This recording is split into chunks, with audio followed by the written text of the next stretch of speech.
Captain Kim stood tall as the alien ship landed. The massive craft gleamed in the sun as it settled on the open field outside Seoul. Earth's first contact with aliens was about to begin. "Stay calm," Kim told his soldiers. "Let Dr. Han do the talking." Dr. Han nodded and stepped forward, clutching her translator device. Her heart raced, but her face showed no fear. The alien ship's door opened with a hiss.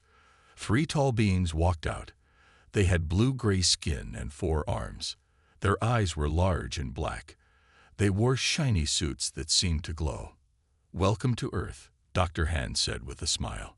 The tallest alien looked down at her.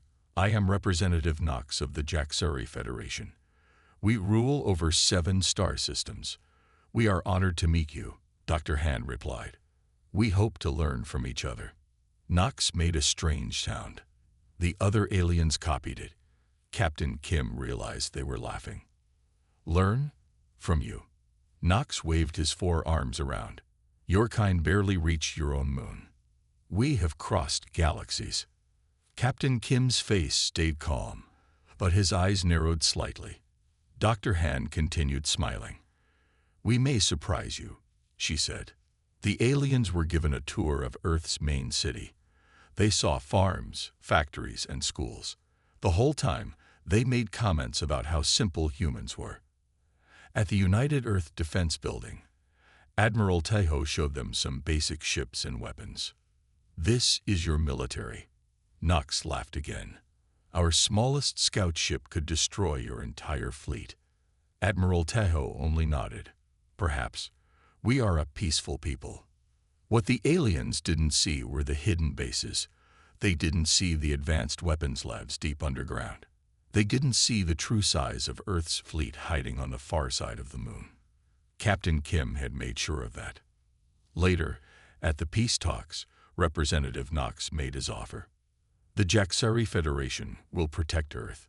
In return, you will give us half of your water, metals, and land." President Lee looked shocked. "That seems very one-sided." "It is fair," Knox said. "Your military is weak. Without our protection, other aliens might take everything." "We need time to think," President Lee said.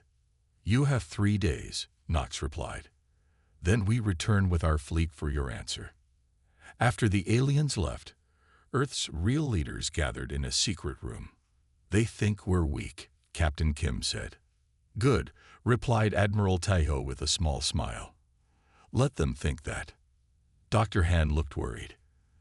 "They have advanced technology, and we have something they don't expect," said President Lee. He pressed a button on the table.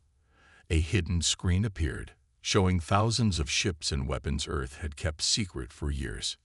"Activate Defense Protocol Omega," President Lee ordered. "If they want war, we'll show them humanity's true power." Captain Kim nodded. "Go." The quiet Special Forces leader stepped from the shadows. "My team is ready," Go said softly. As they prepared, Earth's citizens went about their normal lives, unaware that first contact had gone badly. Unaware that the aliens who laughed at humans would soon learn a hard lesson. The HFY would return in 3 days. Earth would be ready. 3 months passed since the aliens left. Earth was busy. Very busy. President Lee stood in the war room. Large screens showed Earth's defenses coming to life. Hidden ships moved into position. Secret weapons powered up. "Are we ready?" President Lee asked. Colonel G nodded. "The orbital platforms are fully armed. The enemy won't see them until it's too late." On the main screen, tiny dots appeared at the edge of the solar system. The HFY fleet had arrived. "They sent scout ships," said Colonel J. "Just as we expected." Engineer Park smiled. She was small but had a big brain. For years, she had built weapons no one knew about. Now they would be used. "Let the scouts see only what we want them to see," President Lee ordered. The scout ships flew past Mars. They scanned Earth's defenses. They saw only a few small ships and basic weapons. What they didn't see were the true defenses, hidden by special technology Engineer Park had created. Scout Commander Zyle laughed as he reported back to the Jaxari fleet. These humans are even weaker than we thought. They have barely prepared any defenses. Admiral Vex, leader of the Jaxari fleet, smiled with his thin blue lips. This will be the easiest conquest in our history. Meanwhile, Captain Kim met with General Siok at the main Earth base. The Jaxari took our bait, Captain Kim said. They think we're defenseless. General Siok nodded. He had fought many battles on Earth before nations united. His face had scars that told stories of war. Pride blinds them, he said. It will be their downfall. Across Earth, soldiers said goodbye to their families. They didn't tell them about the coming battle. They just hugged them tight. In his lab, Dr. Han studied the aliens' technology from their first visit. I found something, he told Admiral Tayo over the secure line. Their shields have a weakness. They can't block our new kinetic weapons. Admiral Tayo smiled. Excellent work. In space, Colonel G watched as the Jaxari fleet moved closer. Over 100 alien ships, all bigger than Earth's largest vessel. At least, that's what the aliens thought. Hidden fleet reporting ready, said a voice over the radio. Defense platforms armed and waiting, said another. Colonel Joy looked at the small picture of his family on his control panel. For Earth, he whispered. President Lee appeared on screens across the planet. People stopped and watched, confused. They didn't know about the aliens yet.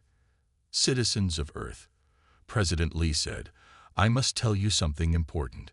We are not alone in the universe. We have met aliens called the Jaxari. They do not come in peace. Gasps filled the streets. People looked up at the sky with fear. But do not be afraid, President Lee continued. For generations, we have prepared for this day. Our true military strength has been hidden, even from you. Today, we reveal it to protect our home. In orbit, the Jaxari fleet approached Earth. Admiral Vex smiled at the small human ships that came to meet them. Pathetic, he said. Destroy them and begin the invasion. The first Jaxari ships fired. Their shots passed through empty space. The human ships they saw weren't real. Then, all across the solar system, Earth's hidden defenses activated. The real battle was about to begin. Admiral Vex's jaw dropped. Where there had been empty space, now hundreds of human ships appeared. Earth's hidden fleet was massive. Impossible, he shouted. The scouts saw nothing like this. On Earth's main battleship, Admiral Tayo spoke calmly into his radio. All ships, follow Battle Plan Delta. Fighter squadrons, launch now.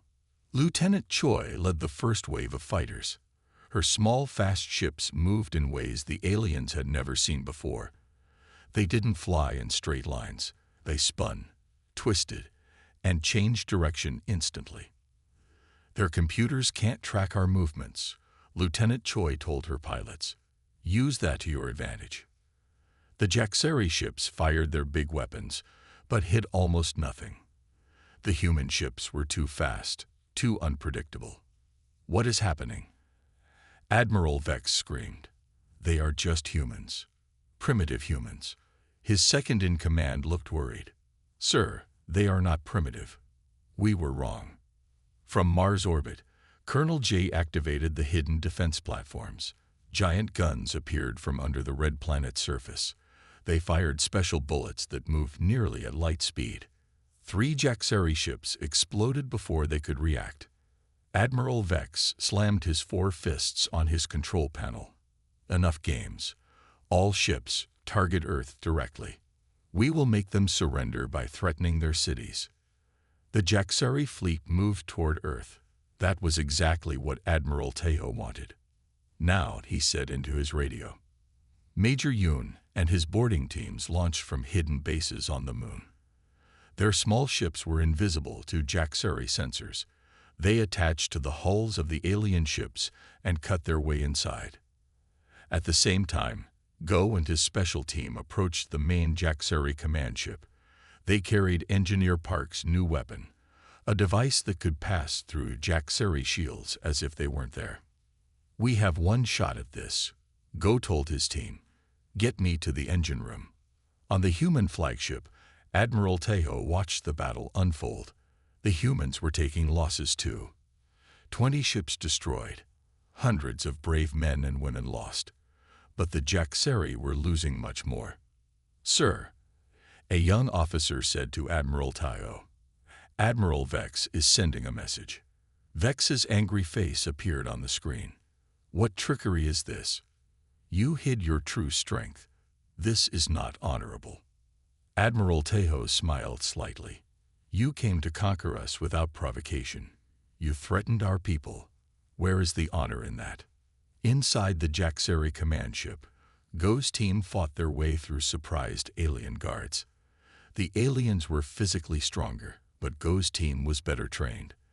They moved like shadows, striking fast and moving on. The engine room is ahead, one of Go's soldiers whispered. Go nodded and readied the special weapon. For Earth, he said quietly. Outside, the space battle rage. Lieutenant Choi's fighters destroyed Jaxeri ships much larger than their own. Major Yoon's boarding parties captured 3 alien vessels intact. Admiral Vex watched in horror as his fleet fell apart. These humans were not primitive. They were deadly. And they had been ready all along. Retreat, he finally ordered. All ships retreat. But it was too late. Go had reached the engine room of the command ship. The tide of battle had turned. Go placed Engineer Park's device on the engine room wall of the Jaxeri command ship. It beeped 3 times, then glowed blue. The alien shields around the engine core flickered and died. Device active, Go reported through his radio. Moving to Phase 2. Instead of destroying the ship, Go's team began downloading the Jaxeri computer files. They found something important. Admiral Tejo, Go called. We have proof. Admiral Vex lied to his own people about us. He told the Jaxeri Council that humans were dangerous animals who needed to be controlled. On his flagship, Admiral Tejo nodded. This changes things. Dr. Han, can you open a direct channel to the Jaxeri Council? Dr. Han had been working with captured Jaxeri officers. They had helped him understand their communication systems. I can try, he said. But we need a stronger signal. President Lee made a quick decision. Use the moon-based transmitter. Full power. Outside, the battle continued. The remaining Jaxeri ships tried to flee, but Earth's fleet followed them. Lieutenant Choi's fighters disabled ship after ship without destroying them. We don't need to kill them all. Admiral Tejo had ordered. Show mercy when possible. On the Jaxeri homeworld, Council Elder Mox was surprised when a human face appeared on the main communication screen. I am Dr. Han of Earth, the human said. We have discovered that Admiral Vex has not been honest with you. Dr. Han showed the Council the true records from Vex's ship. How he had planned to take Earth's resources all along. How he had hidden the truth about humans being peaceful. Elder Mox's face showed shock, then anger. This attack was not approved by the Council. Meanwhile, Admiral Vex had moved to a smaller ship when Go captured his command vessel. He was desperate and angry. I will not be defeated by primitive apes, he shouted. Target their largest cities with all remaining weapons. But before his ships could fire, a new message came through. It was Elder Mox. Admiral Vex, you are ordered to cease all hostile actions immediately, Elder Mox said, his voice cold. You have violated Council law by attacking a peaceful species. They are not peaceful, Vex shouted. Look at their military. A military they used only after you threatened them, Elder Mox replied. A military that has shown restraint and mercy even in victory. Admiral Tejo joined the conversation. We do not want war with the Jaxeri Federation. We only want peace and respect. 1 week later, Admiral Vex stood trial before the Jaxeri Council and representatives from Earth. Captain Kim and Dr. Han watched as he was sentenced to exile for his crimes. Elder Mox bowed to the humans. We misjudged your species. We saw your kindness as weakness. We did not understand that the truly strong do not need to boast about their power. President Lee nodded. We learned long ago that peace is preferred, but readiness is necessary. A peace treaty was signed. The Jaxari Federation and Earth became allies. Other alien races who had been watching now approached humans with new respect. Captain Kim smiled as he watched new Jaxari visitors tour Earth, this time with wonder instead of mockery in their eyes. They finally see us clearly, Dr. Han said, standing beside him. Yes, Captain Kim replied. They no longer laugh at humans.